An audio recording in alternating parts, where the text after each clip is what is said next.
Ça m'a fait choc. Bien. Donc, mesdames, messieurs, alors je vais vous passer les uns après les autres. On m'entend bien? Oui, oui. Bon. Ah, parce que passer du temps à préparer les discours, on n'entend pas, c'est dommage. Alors, mesdames, messieurs les représentants des ordres nationaux, des gens d'honneur et ordres nationaux du mérite, monsieur le représentant de madame la rectrice de l'académie, Jean-Louis, merci. Voilà. Est-ce que monsieur le premier président du conseil régional Occitanie est arrivé? Parce qu'il a encore confirmé ce matin qu'il serait là. Didier Codorniou. Il a dû avoir un petit souci.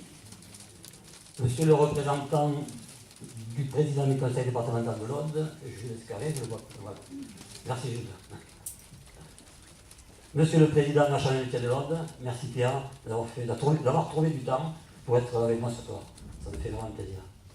Merci. Monsieur le maire de Vézillan, Michel Maïc, que je ne représente plus. Merci pour tes propos, m'ont vraiment touché. Monsieur le maire de Saint-Nazaire d'Aude, Joël Hernandez, qui est venu avec une délégation, qui est venu avec une délégation d'adjoints. Madame la représentante d'Émile Razini, maire de l'Orne-Mirevoix, je dirai quelques mots tout à l'heure là-dessus. Monsieur Roland Delzer, président de la CAPEP Occitanie, représenté ce soir par Jean-Pierre Garcia. Monsieur le président de la CAPEP de l'Aude, Jean-Marc Warner, est dans la salle. Bonjour Jean-Marc, je t'ai vu arriver.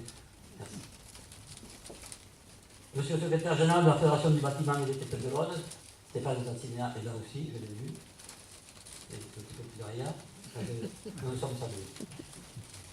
Monsieur le président des SCOP BTP Occitanie est représenté, mais je n'ai pas eu de nom de centre de sa représentation. Monsieur le représentant national du 3CA VTP, Jean-Yves Ferrizan, qui est venu spécialement de Paris, il n'est pas le seul, pour être là ce soir. Et je suis très flatté de ta présence. Merci. Et notre langue amitié. Monsieur le secrétaire général de BTP Formation LR, monsieur Gilles Braza. Merci Gilles. Monsieur le président régional de l'OPP BTP Occitanie, Philippe Orientis, qui devait être là, mais je crois qu'il n'est pas arrivé. Je ne l'ai pas vu en tout cas, et il est là. Merci Philippe de venir de si loin pour nous voir de près. Merci. Il est notre président régional sortant. Mesdames, Messieurs, les administrateurs de l'OPP Occitanie, vous avez fait fort, vous êtes venus en nombre. Et j'ai vu tout à l'heure mon ami Jean-Pierre Cojol qui nous vient de l'Ariège. J'ai également les directeurs de l'OPP de Languedoc-Roussillon et de Midi-Pyrénées, les personnes de Bernard Guézard et de David Descourtis. Charlie est là. Merci Charlie d'être là aussi, à Commune de Marseille. Responsable de l'action sociale de ProVTP Méditerranée. Ah oui, il est là. Monsieur le directeur national Ingénierie, Formation et Qualité de l'AFPA, chargé de la CPC du ministère du Travail, Henri Adenal. Merci. Ça fait que ce soir on va en prendre parce que je sais qu'il y avait quelque chose à faire. Ça n'a pas voulu dormir sur place. Je ne l'ai pas vu, mais en principe, il y a monsieur le directeur de Construction Occitanie. Ça y est, je le vois. Et est-ce que ton président est là? Il est là aussi, salut. Je suis très content de savoir le nom, ainsi que toi, Olivier. Mes amis, parrains et coordinateurs de ProVTP qui sont dans la salle. Je n'oubliais pas, bien entendu, mais tous mes collègues de la formation professionnelle des CFA, les équipes éducatives, pédagogiques et les directions de CFA. J'ai vu aussi des collègues et amis des missions locales, des collèges partenaires avec qui nous travaillons depuis des années, et des lycées. Je salue mes amis de l'Orne-Mirevoix.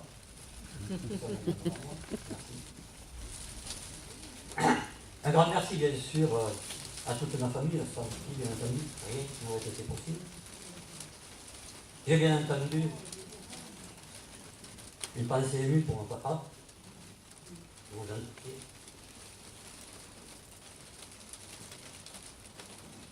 Il ne parlait pas beaucoup, mais ces rares mots étaient toujours source de réflexion et de progrès, qui sont mon plus bel héritage, et je l'en remercie. J'ai aussi à cet instant, avec un certain nombre d'entre vous, une pensée fraternelle émue pour Jean Loubat, qui fut mon ami d'enfance. Il est né dans la rue, le même mois, la même année, bien sûr.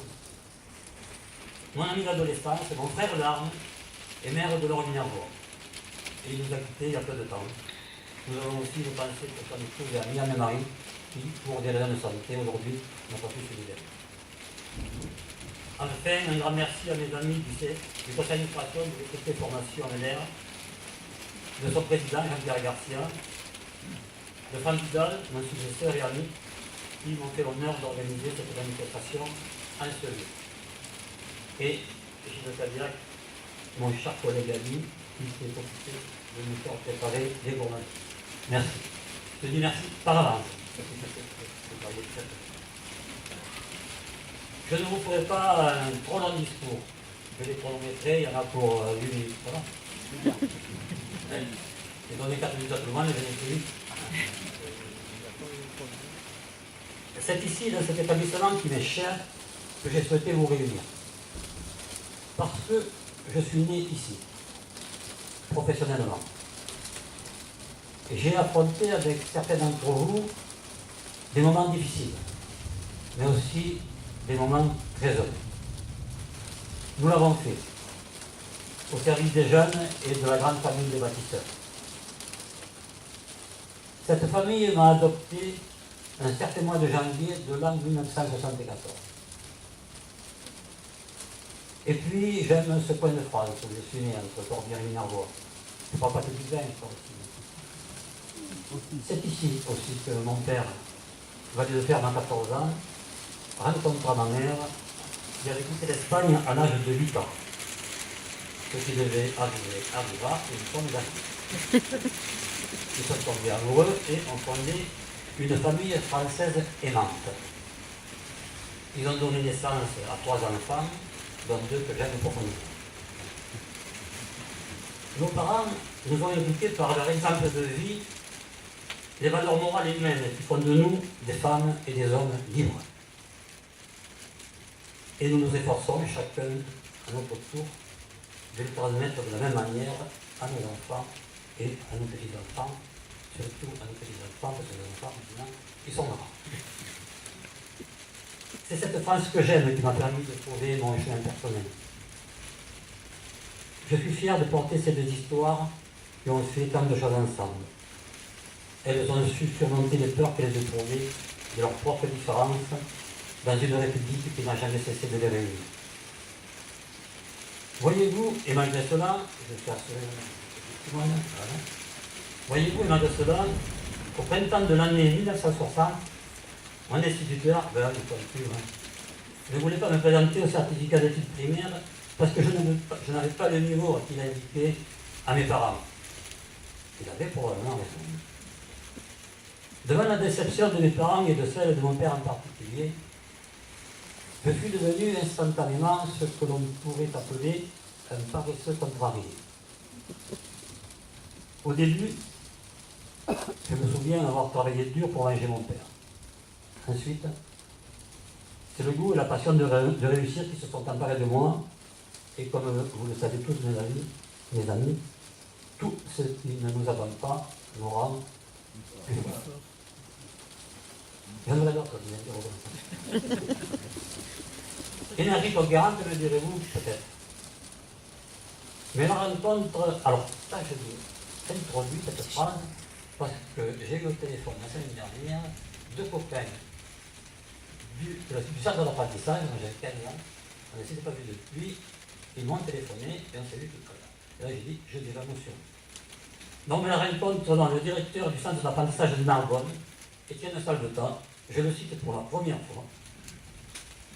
Il y a comme ça, peut-être parce qu'il a vu en moi quelqu'un qui avait juste besoin d'un projet et d'un coach, et bien ce monsieur, que nous ne connaissions ni l'Adam ni l'Ève, m'a tendu la main, m'a ouvert les yeux, a éclairé ma route, et ça a duré 5 ans, y compris lorsque je n'étais plus dans son établissement.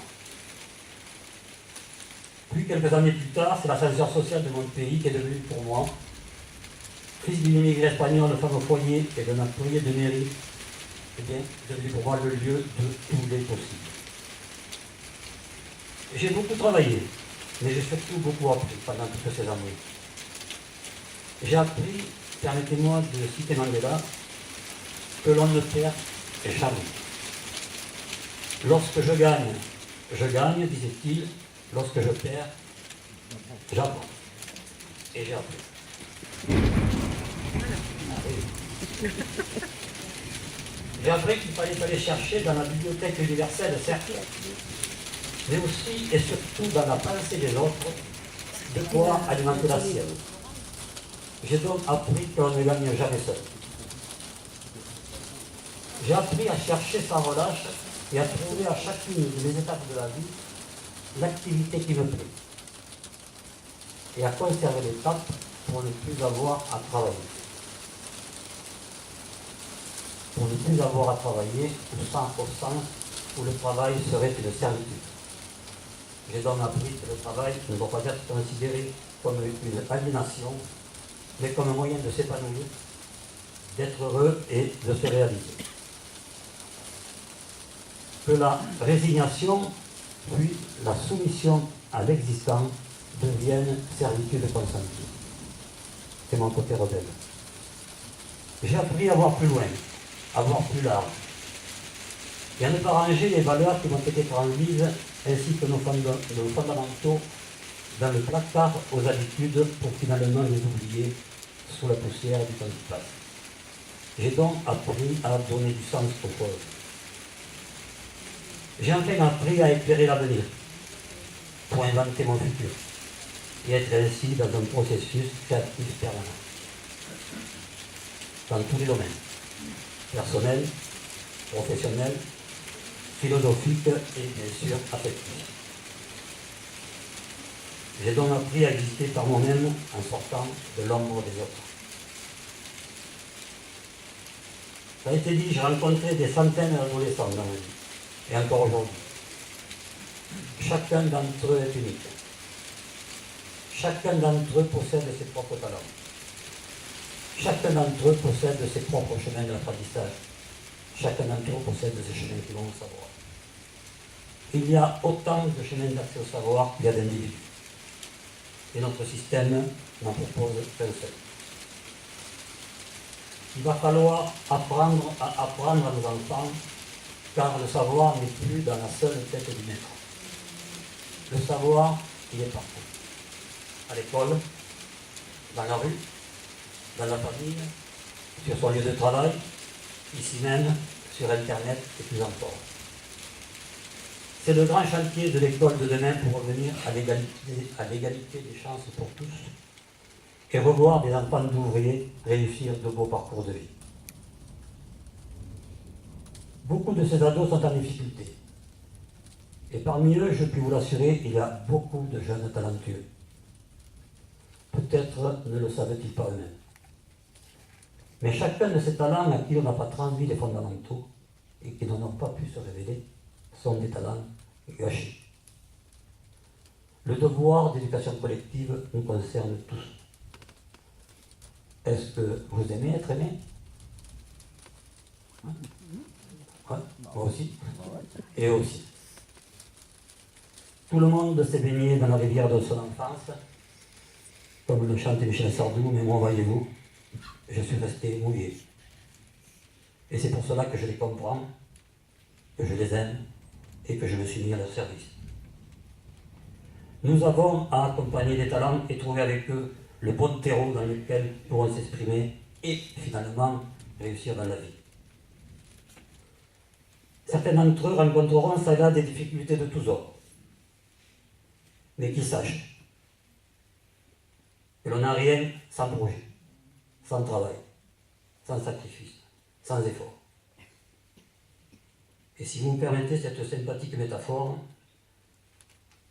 il n'y a pas que les aigles qui atteignent le sommet des montagnes, les escargots y parviennent aussi, et eux, ils en bavent pour finalement réussir.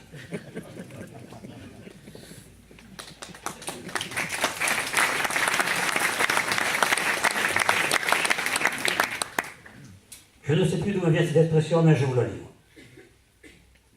On peut répandre la lumière de deux façons.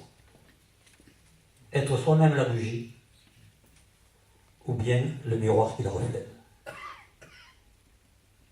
Voyez-vous, mes amis, on sait que l'on est passé de l'âge enfant à l'âge adulte, et donc à la sagesse. Lorsque l'on a pardonné à ceux qui n'ont pas cru à nous. C'est fait. La vie est trop courte pour vivre le rêve des autres. Et celui qui passe à côté de la plus belle histoire de sa vie, quelle qu'en soit la raison, quelle qu'en soit la nature, n'aura que l'âge de ses regrets. Adissat, mes amis, merci pour tout ce que vous m'avez apporté. Et surtout, comme dit Nadège, prenez bien soin de vous et n'oubliez pas de vivre.